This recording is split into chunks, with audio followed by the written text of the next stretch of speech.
आपको ये कहने जा रहा हूं मैं। Halo guys, balik lagi ke channel aku. Kali ini aku akan mereview film India yang berjudul Bahubali The Beginning yang rilis pada tahun 2015. Film ini menceritakan Bahubali yang dari kecil selalu ingin mendaki gunung air terjun. Bahubali baru mengetahui bahwa ia adalah anak dari seorang raja dan ia ingin merebut tahtanya kembali. Gak usah lama-lama lagi, langsung aja kita ke alur filmnya.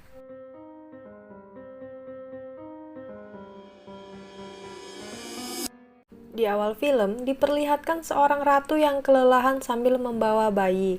Di punggungnya terdapat panah yang menancap. Ia diburu oleh prajurit kerajaan. Ketika prajurit mengikuti jejaknya, ratu tersebut langsung menyabet para prajurit dengan pedangnya. Setelah dirasa aman, ia pun berjalan kembali. Namun, bebatuan yang licin membuat kakinya tergelincir dan terjatuh ke sungai. Ia pun terbawa arus sungai yang sangat deras. Ia mencoba menggapai batang pohon, namun air terus naik hingga ke lehernya. Ratu memohon pada dewa agar anaknya yang bernama Mahendra Bahubali harus tetap hidup agar dapat naik tahta. Seketika air pun naik sampai ke atas kepalanya. Satu tangannya mengangkat bayi dengan tegap. Matahari pun terbit.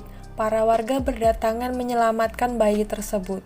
Setelah bayi itu diambil, tangan ratu menghilang setelah menunjuk ke arah atas air terjun. Para warga melihat gua yang tidak pernah mereka lihat sebelumnya, sepertinya menuju ke puncak. Sanga menganggap bayi itu adalah anaknya yang diberi oleh Dewa Sungai, sebab ia tidak memiliki anak dan menamainya Siwa. Gua pun ditutup. Sin berpindah ke Siwa yang sudah beranjak besar, sedang memandangi air terjun. Tapi kita panggil aja Bahubali biar nggak bingung. Lanjut, Bahubali selalu penasaran apa yang ada di atas air terjun. Ibunya menakutinya dengan mengatakan ada hantu yang suka makan anak kecil. Bukannya takut, ia malah semakin penasaran. Setiap hari, ia selalu memanjat tebing air terjun. Walaupun ibunya memarahinya berkali-kali, ia tidak menghiraukannya. Sin berpindah ke Bahubali dewasa yang ingin loncat ke seberang. Namun, ia gagal menggapai batang kayu dan ia pun terjatuh. Teman-teman Bahubali memanggilnya, mengatakan ibunya melakukan ritual doa. Ibu angkatnya yang sedang melakukan ritual dengan membawa air menggunakan kendi. Ibunya harus menyiram batu dewa Siwa sebanyak 101 kali dan doanya akan dikabulkan. Bahubali pun mencegah ibunya, namun ibunya tetap kekeh. Karena geram, Bahubali pun memecahkan batu tersebut. Para warga tidak ada yang berani menghentikannya. Mereka semua sangat terkejut dengan kekuatan Bahubali. Bahubali pun membawa batu tersebut tepat di bawah air terjun, supaya ibu dan warganya tidak sakit pinggang lagi membawa kendi. Seketika ada topeng yang terbawa air mengenai kaki Bahubali. Bahubali percaya bahwa di atas ada kehidupan. Ibu angkatnya makin panik, takut doanya tidak dikabulkan. Setiap hari, Bahubali memandangi topeng tersebut. Ia menaruh topeng di atas pasir. Ketika mengangkat topeng, pasir tersebut tercetak seperti rupa seorang wanita. Bahubali pun bergegas ke tebing air terjun.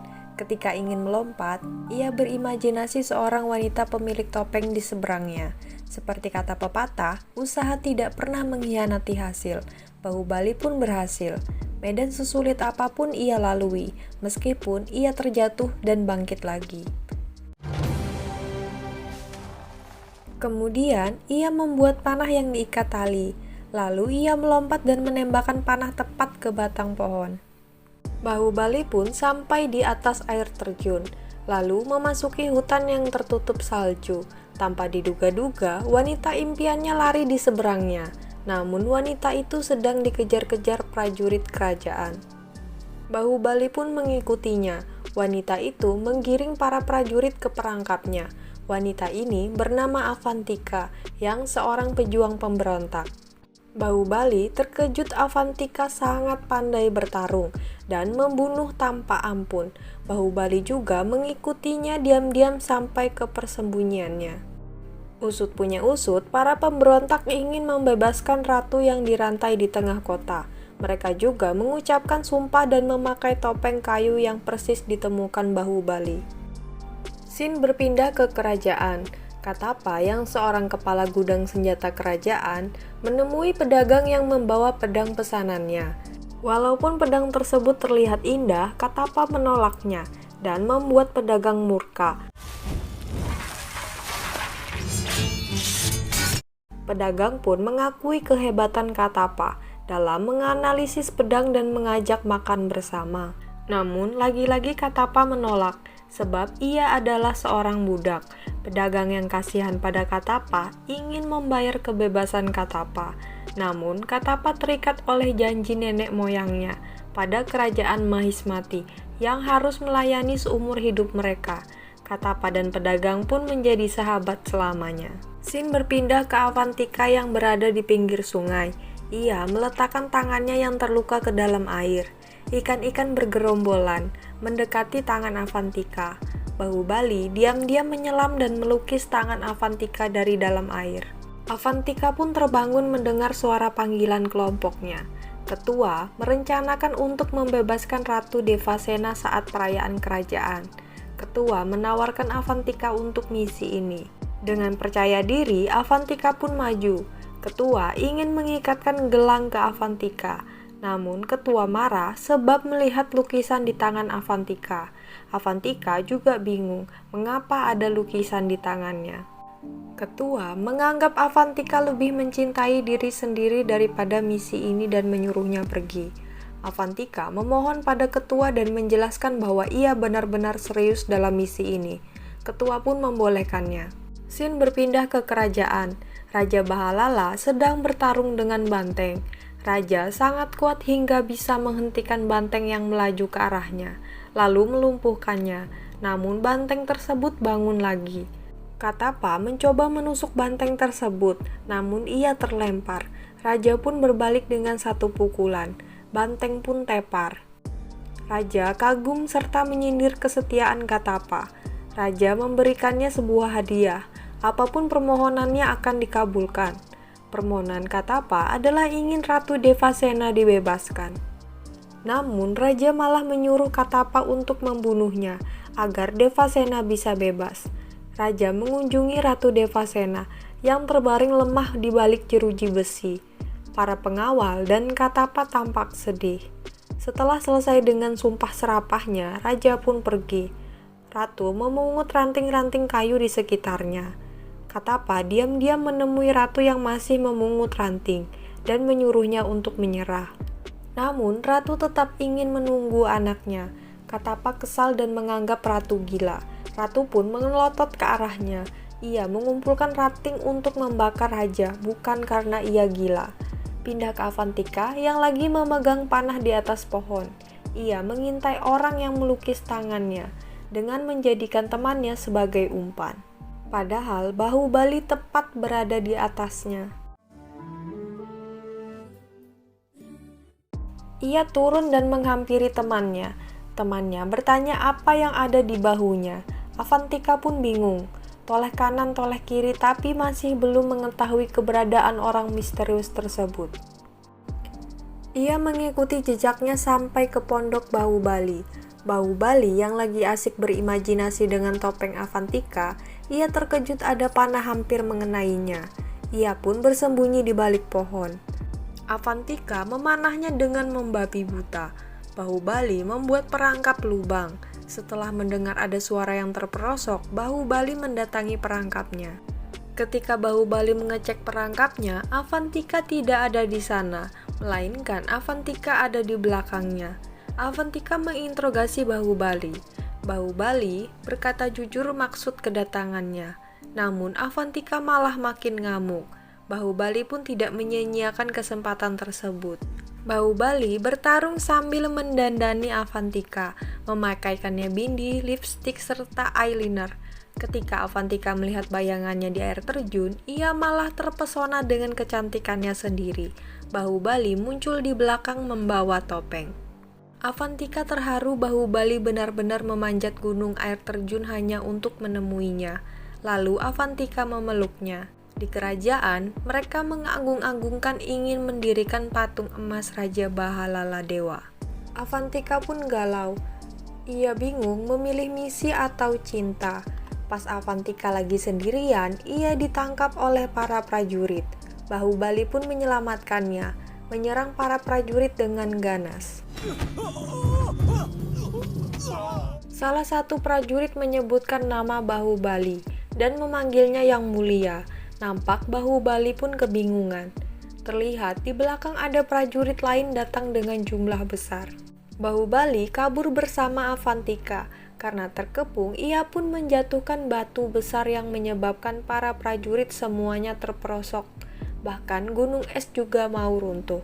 Dengan cepat, Bahubali memecahkan lapisan batu dan menaikinya layaknya sampan.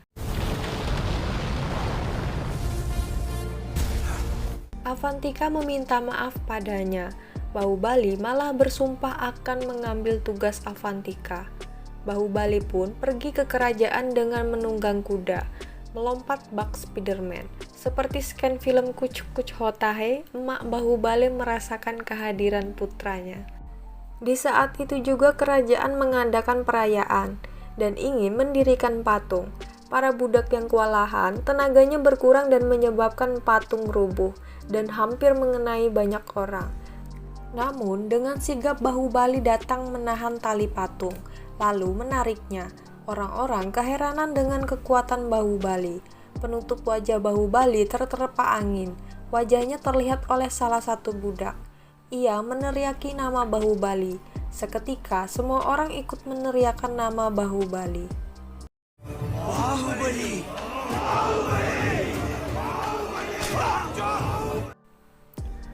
Raja pun terheran-heran. Musik dan tarian dimainkan. Ratu memberikan senyum sinis pada raja yang marah.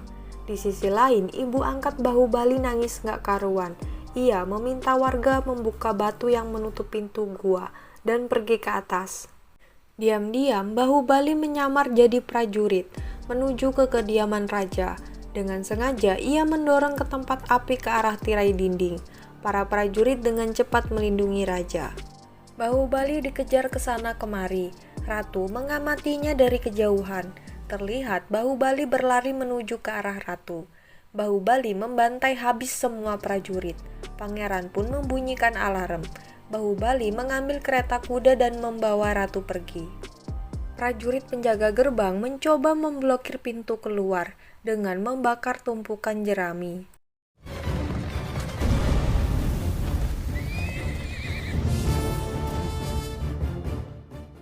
Prajurit lain menunggu memasang jebakan. Bahubali terpental jatuh, kepalanya juga dipukul. Saat terbangun, ia sedang diinjak dan melihat ratu sedang disiksa. Kemarahan Bahubali pun menjadi-jadi. Saat pangeran mengejek ratu, kekuatan Bahubali langsung terisi full. Katapa datang melindungi pangeran. Meskipun Katapa sudah tua, namun pengalaman bertarungnya tidak usah diragukan lagi, sehingga tidak mudah untuk dikalahkan. Para pemberontak dan warga kampung Bahubali akhirnya datang.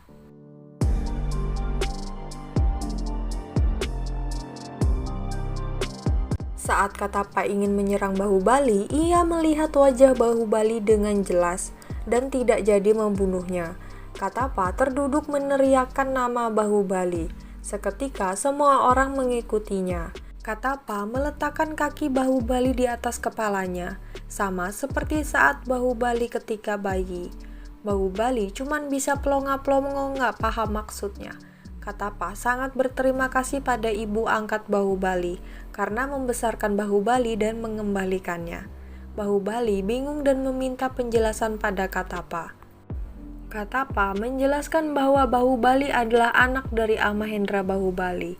Ibu Suri Sivagami mengorbankan nyawanya untuk menyelamatkannya. 50 tahun yang lalu, kerajaan Mahismati didirikan oleh kakeknya. Ia tidak menobatkan Bijaya Deva karena sifat liciknya. Namun, Bijay mengira karena dia cacat. Raja pun meninggal dan meninggalkan ratu yang sedang hamil. Ratu meninggal setelah melahirkan Amahendra Bahubali, yaitu ayah Bahubali. Kita sebut saja Amahendra. Ada 2 bayi di tangan Ibu Suri. yaitu Amahendra dan Bahalala. Dari anak Bijay, Ibu Suri membiarkan tahta kosong sampai kedua anak tersebut beranjak dewasa. Hanya kriteria Ibu Suri yang dapat menjadi seorang raja. Saat Bahalala ingin mencelakai Amahendra, Katapa datang. Dengan terpaksa ia menyelamatkan Amahendra. Kerajaan musuh ingin menyerang kerajaan Mahismati. Semua orang-orang penting di kerajaan sedang mengatur strategi serangan. Jika dapat membunuh pemimpin musuh, akan dapat naik tahta. Hari pertempuran pun tiba. Sebelum peperangan, kerajaan Mahismati melakukan ritual doa pada dewa. Raja dari musuh berdiskusi dahulu pada Ibu Suri sebelum perang. Karena raja musuh ini mengejek Ibu Suri terus, Ibu Suri menarik perjanjian tahta raja. Ibu Suri ingin raja musuh dibawa hidup-hidup. Tangan dan kakinya harus dipotong agar tersiksa sampai mati. Ada dua tim di sini, tim Balala dan tim Amahendra, yang beranggotakan prajurit terbaik masing-masing. Perang pun dimulai. Balala menggunakan serangan hujan panahnya. Sedangkan Amahendra menggunakan serangan sayap Spiderman raksasa yang telah dioles minyak, lalu menembakkan panah yang terbakar. Balala dan Amahendra sama-sama menuju ke tempat raja musuh.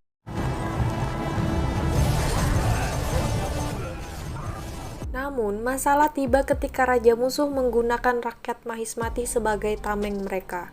Amahendra langsung ngerem kudanya, sebab ia takut melukai rakyatnya.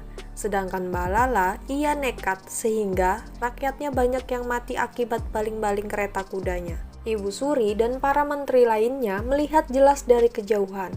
Amahendra punya trik agar bisa menerobos masuk pertahanan musuh. Pertahanan musuh pun kebobolan. Rakyat yang disandra diselamatkan oleh prajurit Amahendra. Namun benteng Takeshi yang dipimpin Katapa juga jebol. Prajurit depan gak mampu melawan musuh yang sangat banyak. Amahendra yang melihat itu langsung balik ke benteng Takeshi. Para prajurit Mahismati banyak yang sudah down. Mereka semua mengira akan kalah. Tapi Amahendra mendoktrin mereka semua agar semangat berkobar lagi. Kemenangan kembali lagi pada Mahismati. Raja musuh melempar palutornya ke arah kereta Bahalala. Seketika Balala pun jatuh, kepala emas Singoedan juga terlepas. Balala pun bangkit dan langsung memukul kepala gajah yang ditunggangi raja musuh. Amahendra tidak menyia-nyiakan kesempatan tersebut. Ia langsung menyerang raja musuh. Kedua pro player ini pun saling bertarung. Ketika Amahendra ingin menebas raja musuh, ia teringat kata-kata Ibu Suri yang menginginkan raja musuh hidup. Karena kelamaan, Balala pun mencuri kesempatan dan langsung menampol raja musuh. Semua orang sedih melihat itu. Mereka kira Balala akan menjadi raja. Namun Ibu Suri menjadikan Balala sebagai komandan. Amahendra yang akan menjadi raja. Sebab Amahendra lah yang paling banyak menyelamatkan rakyat. Berbeda dengan Bahalala yang cuma ingin menang tanpa memandang rakyat. Tapi Bijay tidak terima anaknya tidak jadi raja. Namun kata-kata Ibu Suri adalah hukum, tidak bisa diganggu-gugat. Semua orang bersorak Amahendra Bahubali. Pindah ke Bahubali, ibu angkat Bahubali terkejut bahwa anak angkatnya adalah anak seorang raja. Bahubali bertanya tentang ayahnya, namun Katapa bilang ayahnya telah dibunuh. Dan pengkhianat itu adalah Katapa sendiri. Cerita pun selesai. Pesan yang diambil dari film ini adalah usaha tidak akan mengkhianati hasil. Film ini disebut-sebut sebagai film termahal dalam pembuatannya. Film ini juga ada lanjutannya Bahubali 2. Saya pamit undur diri, mohon jika ada saran dan kritik silakan komentar. Jangan lupa like dan subscribe. Terima kasih.